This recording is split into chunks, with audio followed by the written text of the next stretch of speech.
नमस्कार मित्रों। आज सीधू ने सट में हमारे साथ टाइगर अशोक वानखड़े जी दिल्ली से जुड़े हैं। अशोक जी, आपका स्वागत है। और अशोक जी, वैसे चाइना में मोदी जी का कैसे अपमान होता है उसकी भी जोरों से बात करते हैं, क्योंकि शी जिनपिंग ने उनको ठिकाने पर लगा दिया, उनको अपनी औकात बता दी है। जिस प्रकार से उन्होंने पाकिस्तान के प्राइम मिनिस्टर शाहबाज को जैसे जहां खड़ा किया, उसी प्रकार इनको भी खड़ा किया। अब क्या मुंह लेकर आएंगे मालूम नहीं। लाल आंख तो दिखा नहीं पाए, मगर टाइगर ने तो उनको लाल आंख दिखाई दी। और आज टाइगर हमारे साथ जब बात कर रहे हैं तो राहुल गांधी के हाइड्रोजन बॉम्ब की बात करेंगे, हाइड्रोजन बम की बात करेंगे। क्योंकि राहुल गांधी ने पटना में रैली में ये कहा कि महादेवपुरा का एटम बम जो था, उसके बाद में हाइड्रोजन बम आएगा। और लोगों को बताया भी कि हाइड्रोजन बम कितना ज्यादा प्रभावी करता है। उसने कहा कि मोदी जी अपना चेहरा देश को नहीं दिखा पाए, ऐसा ये होगा। अब टाइगर, आप बताएं कि ये क्या खेल क्या है, हाइड्रोजन बम क्या है, ये हम हमारे दर्शकों को जरा बताइए। और आप चैनल में हरि भाई, देखिए, ऐसा एक राज्य नहीं है जहां ये कंप्लेंट नहीं आ रही है कि मत चोरी हुई है, जी फ्रॉड मतदाता या फेक मतदाता हुए हैं। आपके गुजरात में भी सीआर पाटिल के कॉन्स्टिट्यूंसी में तो बस 2 लाख में ही 30,000 निकल गए। उस अनुपात में देखा जाए तो लाखों में मतदाता हो जाते हैं। बीजेपी की ये 240 वाली जीत भी ये फेक मतदाताओं के भरोसे है। मैं आज भी उस दुबे को, कोई बात न मानू, एक बात निशिकांत दुबे की मानता हूं कि बीजेपी की अपनी औकात 150 की है। मोदी जी नहीं रहे तो नहीं, मोदी जी रहे, अभी उन्होंने मोदी जी कहा, उसकी जगह चुनाव आयोग कहते हैं। जी चुनाव आयोग कहना, मोदी कहना एक ही बात है। तो चुनाव आयोग के चलते 240 पे पहुंचे। एडीआर की रिपोर्ट भी है कि कुल 60 सीटें कुछ गड़बड़ हुई है। तो जी हम 60 भी पकड़े तो 180 पे आते हैं। 20 minus plus 20 minus plus minus 20 करे तो ऐसा एक राज्य नहीं है। महाराष्ट्र में घपले सामने आ रहे हैं, छत्तीसगढ़ में आ रहे हैं, मध्य प्रदेश में आ रहे हैं, हरियाणा में आ रहे हैं, प्रधानमंत्री के अपने कॉन्स्टिट्यूंसी में आ रहे हैं, राहुल गांधी के वहां पे भी आ रहे हैं, उसके बंगाल में भी, जो ये तो राहुल गांधी के कॉन्स्टिट्यूंसी में और अखिलेश के कॉन्स्टिट्यूंसी में और प्रियंका जी के कॉन्स्टिट्यूंसी में, ये तो सारी बात अनुराग ठाकुर ही कह रहे थे। तो उनका ये मानना था कि यदि राहुल गांधी जितने मतों से जीते वो डबल मतों से जीतते यदि ये फेक वोटिंग नहीं होता तो। क्योंकि राहुल गांधी को फायदा पहुंचाने के लिए फेक वोट तो डालेंगे नहीं। राहुल गांधी जी के कंट्रोल में तो है ही नहीं मतदाता सूची करना।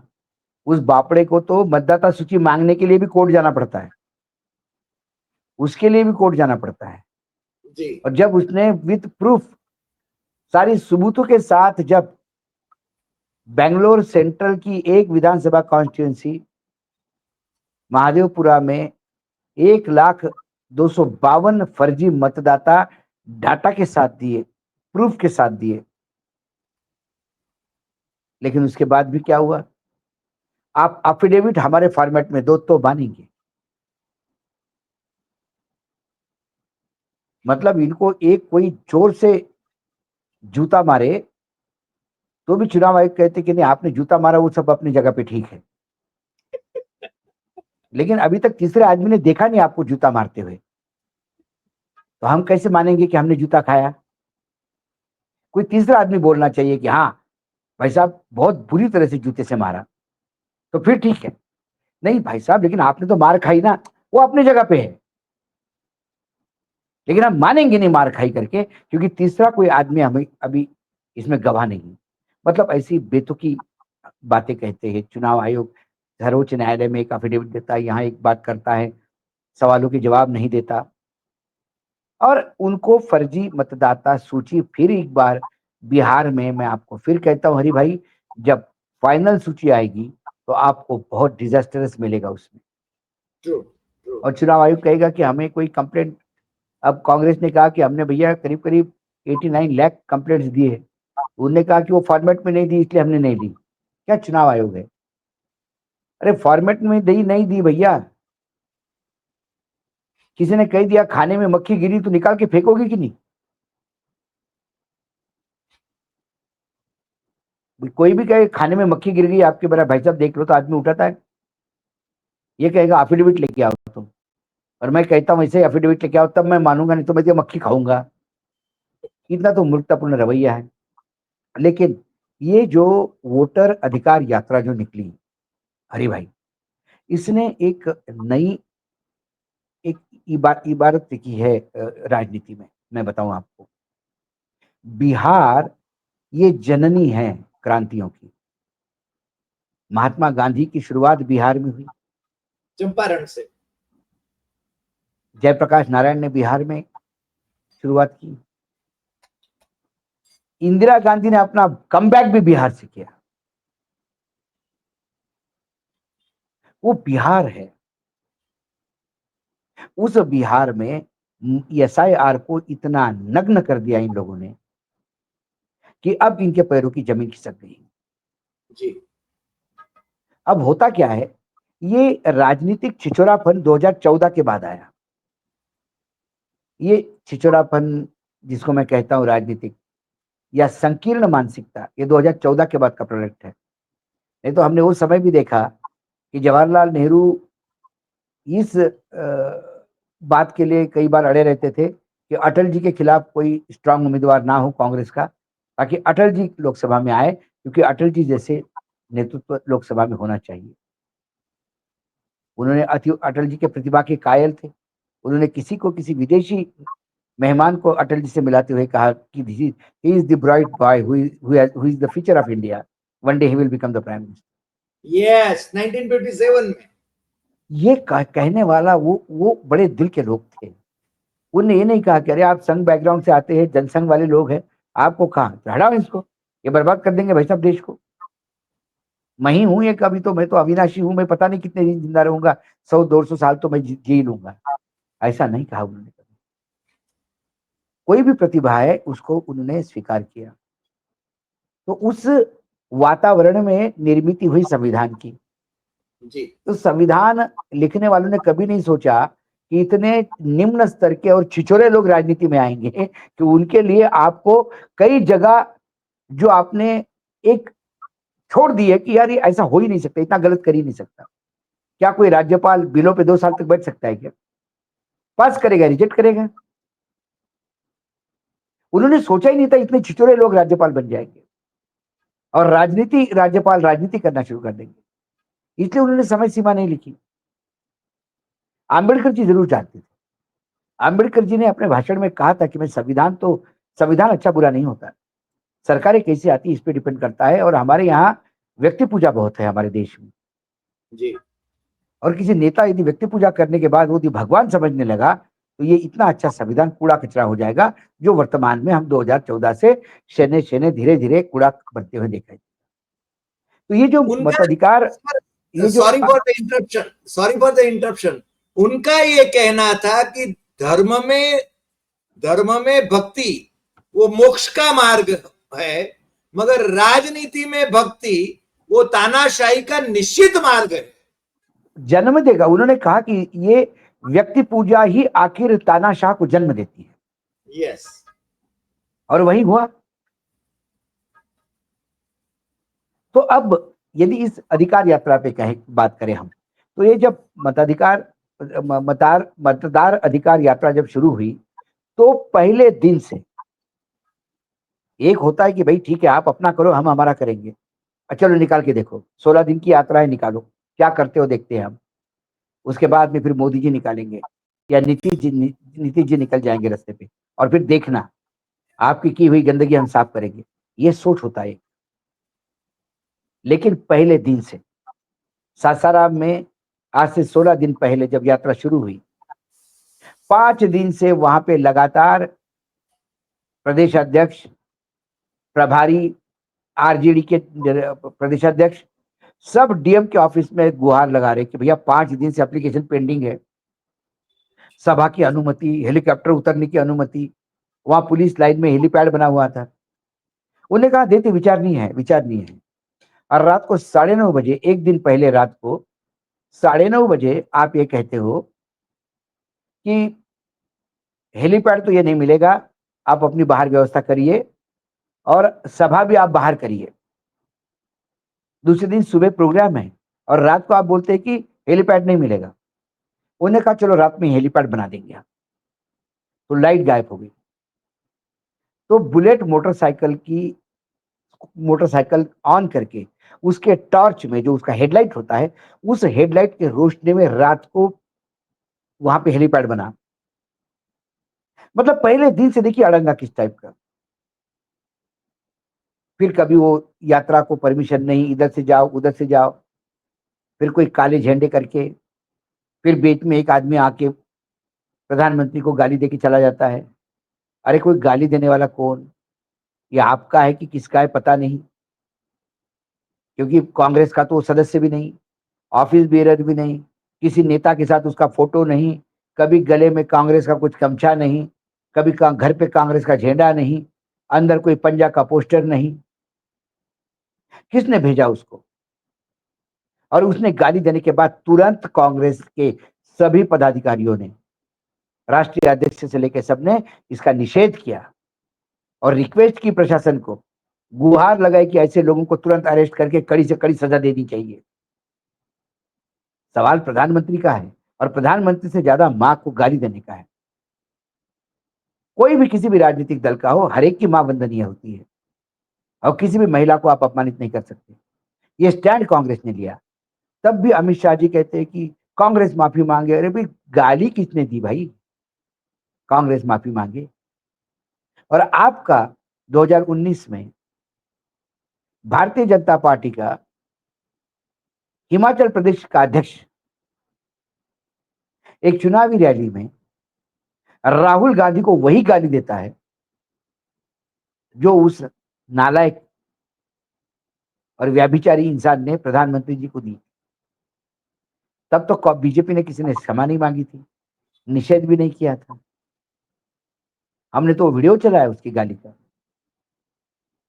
मतलब आप राहुल गांधी को मां बहन की गाली दोगे तो चल जाएगा, और प्रधानमंत्री की मां मां है, राहुल गांधी की मां मां नहीं है। अरे वो तो मेरी भी मां मां है और आपकी भी मां मां है। मां भगवान का ही प्रतीक होता है। गणपति चल रहे हैं अभी, और जिस गणपति को आप पूजा करते हो, सुबह शाम आरती करते हो, यदि माँ बाप को आप समझ ही नहीं पाते तो आपको तो फिर आरती करने का गणपति का अधिकार ही नहीं है। जब कार्तिकेय और गणपति को बोला गया सबसे पहले कौन पृथ्वी की प्रदक्षिणा करता है, कार्तिकेय तो अपने मोर पे उड़ के चले गए, उनको लगा उनके पास हवाई जहाज है। गणपति जी ने अपनी अकल लगाई। पार्वती और शंकर जी बैठे थे, शिव जी, उनकी परिक्रमा कर दी। बोला मेरा विश्व तो यही है। पृथ्वी की प्रदक्षिणा माँ बाप को प्रदक्षिणा करने के बराबर है। उस गणपति की हम आरती करते, उस गणपति का उत्सव मना रहे हम। 10 जगह जाते हैं आरती करने, लेकिन इनके पार्टी के लोग, पदाधिकारी, एक राज्य का अध्यक्ष राहुल गांधी को मां की गाली देता है और इनके मुंह से शब्द नहीं फुकटते। क्या इनको गणपति की आरती करने का अधिकार है? मैं सनातनियों को पूछता हूँ, मैं भी उस धर्म को विश्वास रखता हूँ, मैं भी एक सनातनी हूँ, मैं भी हिंदू हूँ, मैं आस्तिक हूँ, लेकिन इनके इनकी जैसी आस्था मेरी नहीं है। इनकी व्यापारी आस्था, इनकी डीलर आस्था है, इनकी इनकी आस्था बेचने वाली है, बिकने वाली है और खरीदने वाली है। तो आपने राहुल गांधी को उसको इशू कर दिया। उसके बाद राहुल गांधी मंदिर गए सीतामढ़ी में, सीता माता के, तो वहां जाने नहीं दिया, बोले भाई बड़े लॉ एंड ऑर्डर का प्रॉब्लम है। उसके बाद राहुल गांधी फिर एक आया कि राहुल गांधी की भाई हत्या हो सकती है, आतंकी घुसा है, तो राहुल गांधी रैली में बाहर नहीं निकले। वो फेज भी चला गया। अब जब अंतिम समय आया, मतलब हरी भाई, इससे ज्यादा चिचोरापन मैंने नहीं देखा। जब अंतिम समय आया तो अंतिम समय में क्या था, राहुल गांधी की पटना में जो प्रोग्राम था, वो प्रोग्राम था कि वो गांधी जी के स्टैचू पे चले जाएंगे और वहां जाने के बाद वो अपना वहां पे वो फूल वगैरह चढ़ाएंगे और वहां से फिर निकलेंगे अंबेडकर पार्क के लिए। और अंबेडकर पार्क के लिए तो उसका जो प्रोग्राम था, वो प्रोग्राम था कि ये स्क्रीन पे भी आप देख सकते हैं, मैं अभी भेजता हूँ। 10:50 पर महात्मा गांधी को पुष्पांजलि गांधी मैदान में।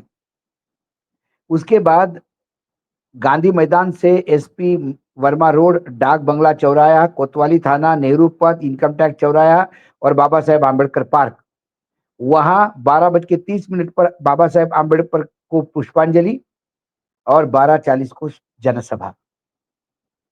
ये रूट जब चल रहा था तो इन्होंने बीच में एक होटल मौर्य आता है, बड़ा होटल है पटना का, उस मौर्य होटल में बीजेपी ने एक कार्यक्रम रख दिया अपना कि प्रधानमंत्री को जो गाली दी है उस गाली के निषेध में सिग्नेचर कैंपेन, तो लोग आके वहां रजिस्टर में सिग्नेचर करें। आप इमेजिन करिए, इधर से 6-7 लाख का हुजूम जा रहा है, उधर से बीजेपी के कार्यकर्ता, पुलिस ने कैसी परमिशन दी? और बाकी जगह वेन्यू नहीं था क्या उसी रोड पे?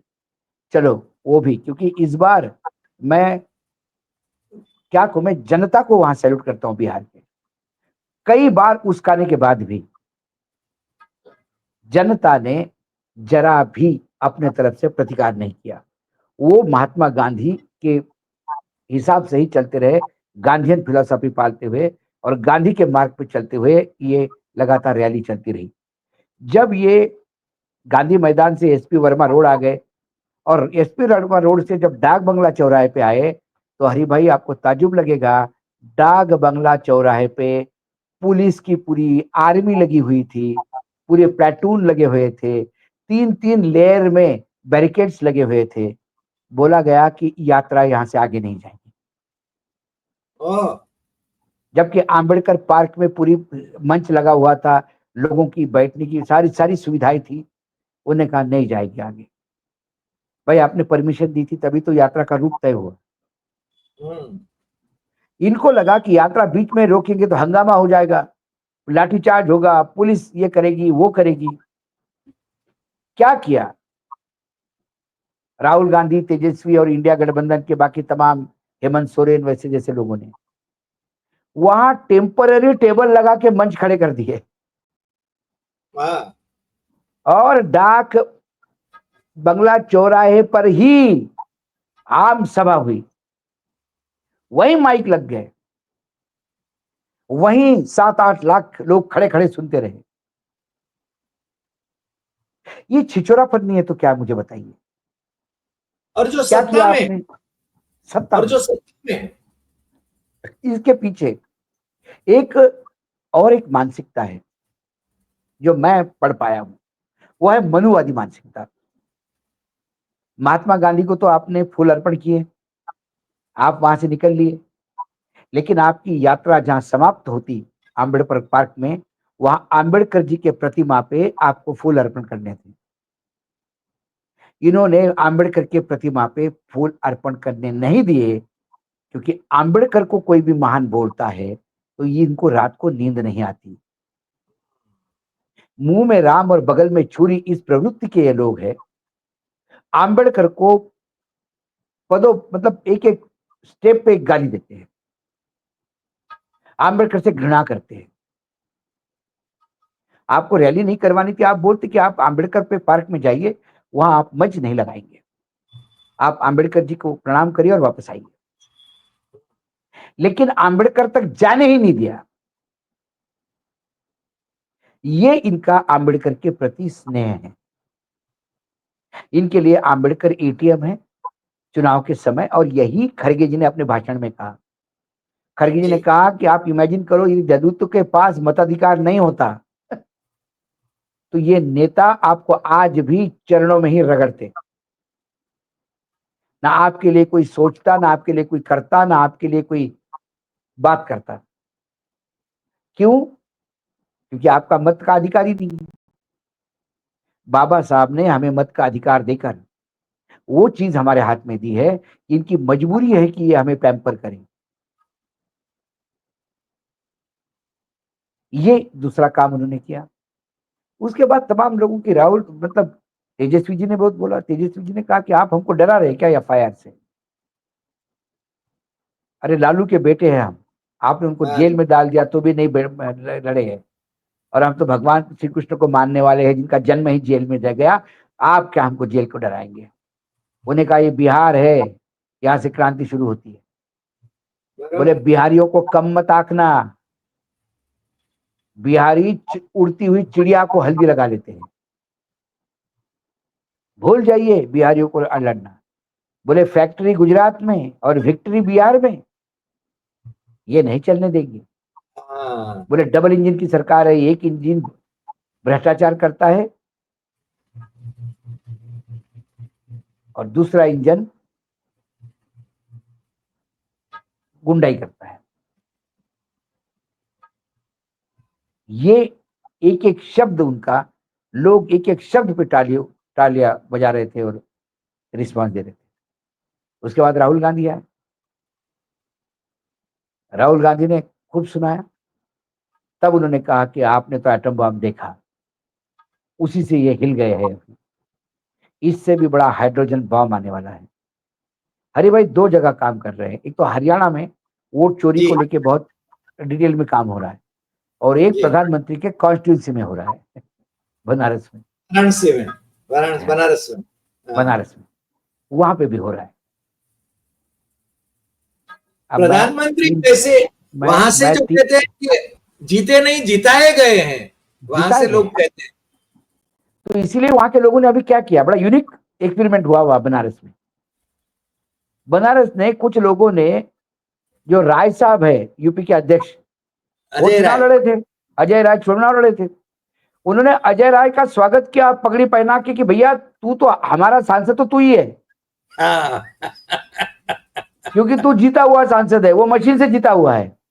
हाँ। तू सही जनता बात। का उम्मीदवार, अब तू जनता का प्रतिनिधि है, वो मशीनी प्रतिनिधि है। वाह। पहली बार हुआ भारत में किसी हारे हुए व्यक्ति को जनता ने अपना प्रतिनिधि माना हो। वही अजय राय के साथ हुआ, बाकायदा बैंड बैंड के साथ उनका जरा स्वागत होकर लोगों ने उनको संसद होने की, संसदीय बहाली करी। You are the member of parliament now. Rahul ने तो यहां तक कहा ना कि हाइड्रोजन बम जब आएगा, मोदी जी अपना चेहरा देश को नहीं दिखा पाएंगे। राहुल जी की कल्पना है, निर्लज्जम सदा सुखी। चीन गए हैं साहब मुझे बताओ ना, के बजाय। इनके पुराने चीन वाले भाषण कि लाल आंख करके देख लेंगे, ये कर देंगे, इनको पूछिए ये चीन को कि शहादत का जवाब चाहिए। आज लोग तुम्हें जवाब मांगते हैं, आज क्यों कन्नी काट रहे हो? जितने विदेश नीति के एक्सपर्ट है सबके, आप बीबीसी में पढ़िए, बीबीसी में जाके देखिए वेबसाइट पे, सबके जी। डिटेल ओपिनियन है। भारत चीन तब जा रहा है जब भारत सबसे कमजोर स्थिति में है। ओ। ट्रम्प से हम जूते खा रहे हैं, विश्व का एक देश भी पाकिस्तान को आतंकी मानने को तैयार नहीं। कल ट्रम्प ने यूरोप को ललकारा कि भारत के ऊपर सैंक्शन दो। कल यूरोप ने भी भारत के ऊपर सैंक्शन लिए तो हम माल कहां बेचेंगे? ये जो पमेरियन मीडिया है ना, इनसे दुखी हो गए लोग। मतलब ऐसा झूठ परोसते हैं। आप मुझे बताइए भाई, अरे भाई मैं आपके पास आता हूं पैसे लेने, ठीक है, आपने मुझे बातचीत बंद कर दी। जो मुझसे पैसा लेता है मैं उसके घर में जाके रो रहा हूं, और लोग कह रहे हैं कि भाई हरि भाई को अब समझ में आ जाएगा, वानखड़े जी ठक्कर साहब के पास जाके रोए, अब ठक्कर साहब बता देंगे। अरे ठक्कर साहब क्या कहेंगे? बोलेंगे तू रो ले जितना रोना है, मेरे को पैसा दे। एक देवीलाल है, एक मांगीलाल है। हाँ। चाइना और रशिया हमारे लिए मांगीलाल है, वो हमसे पैसे मांगते हैं और अपना माल बेचते हैं। सही बात। अमेरिका हमसे माल लेता है और पैसा देता है। अमेरिका का सब्स्टिट्यूट क्या? जो 18% हमारा निर्यात है वो आप कहां जाओगे बेचने? इसका कोई ब्लूप्रिंट नहीं। 40 देशों के साथ हम करेंगे। अरे 40 देशों में 2-2 लाख डॉलर का भी ट्रेड नहीं है लोगों का। $2 लाख 2 लाख करोड़ नहीं बोल रहा हूं मैं, $2 लाख का व्यापार नहीं। ऐसे 40 देशों में ऐसे देश है जी। कि किसी ने 80,000 का मान लिया, किसी ने 5 लाख का मान लिया, वो भी हमारा निर्यातक हो गया, उसके साथ भी हम एग्रीमेंट करेंगे। क्या ये देश में आप लोगों को मूर्ख बनाओ। आप चाइना गए, चाइना जाके क्या किया? चाइना ने जाके आपने बोला कि पिछली मीटिंग के बाद बहुत सारी सुधारना आ गई। क्या सुधारना आ गई?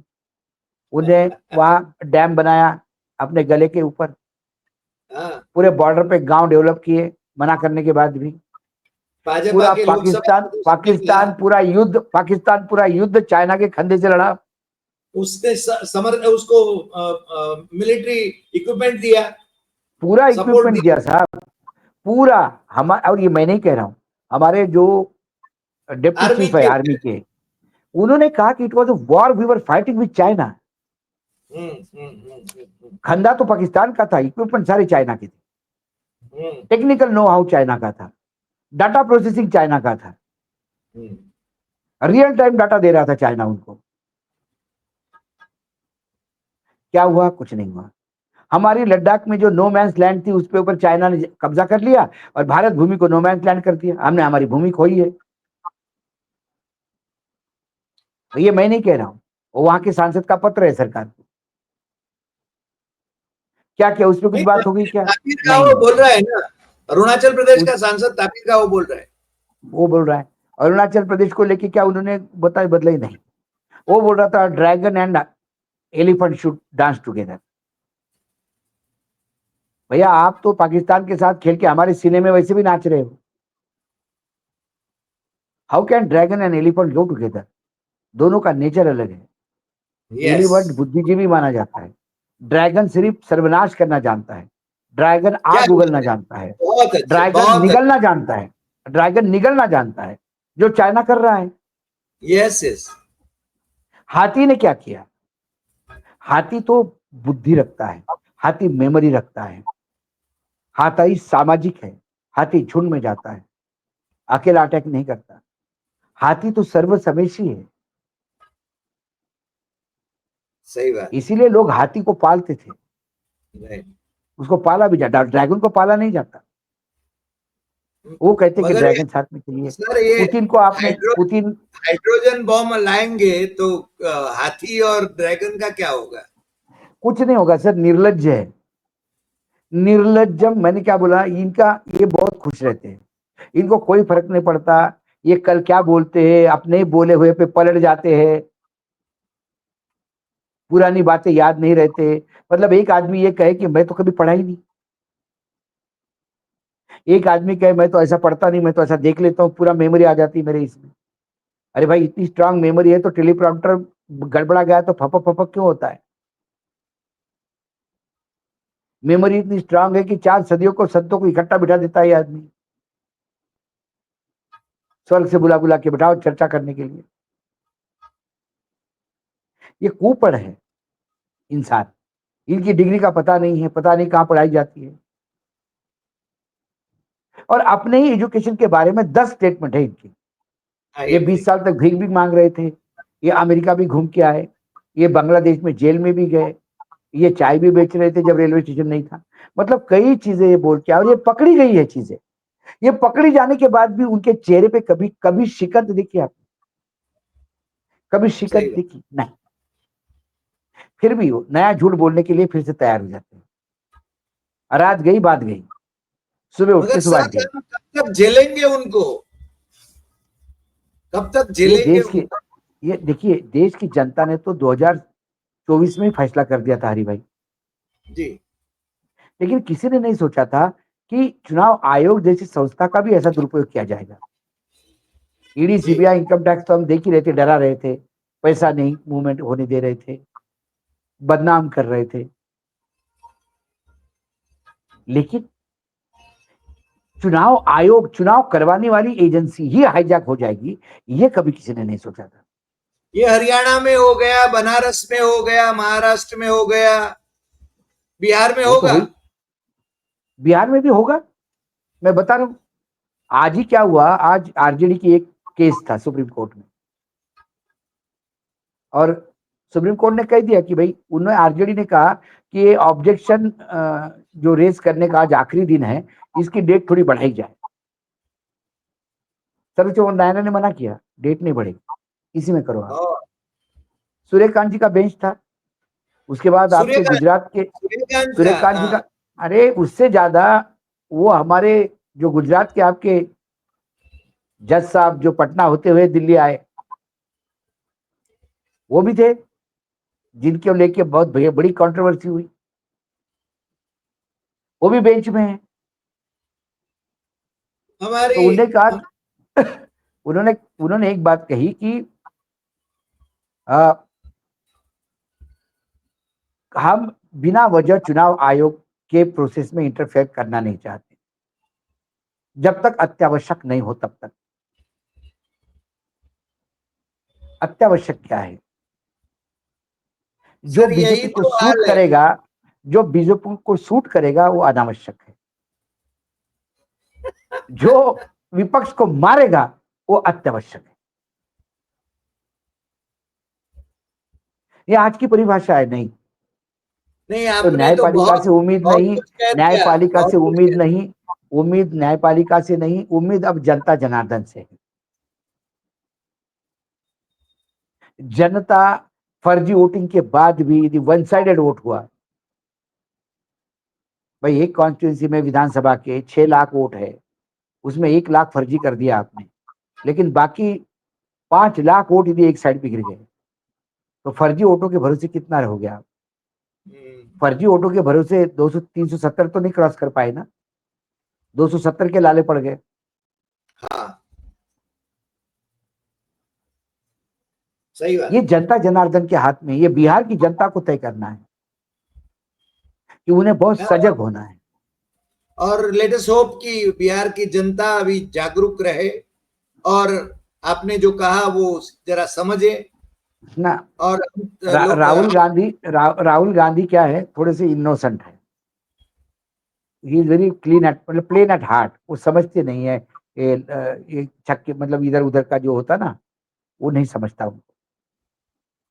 तो उनको जरा गडकरी से ट्यूशन लेनी चाहिए। गडकरी जी ने बोल दिया कि राजनेताओं को धर्म के काम में मत लाओ, जहां भी जाते हैं आग लगा के आते हैं। तो राहुल गांधी को लगता है कि मैं कोई बड़ी चोरी पकड़ूंगा तो ये एम्बेरेस होंगे। ये एम्बेरेस नहीं होंगे, ये उसमें भी बोलेंगे कि अरे इतनी बड़ी चोरी, अरे ये चोरी करने के लिए भी तो अकल चाहिए, हमने की, हमें थी, तुमने नहीं, तुम मूर्ख हो,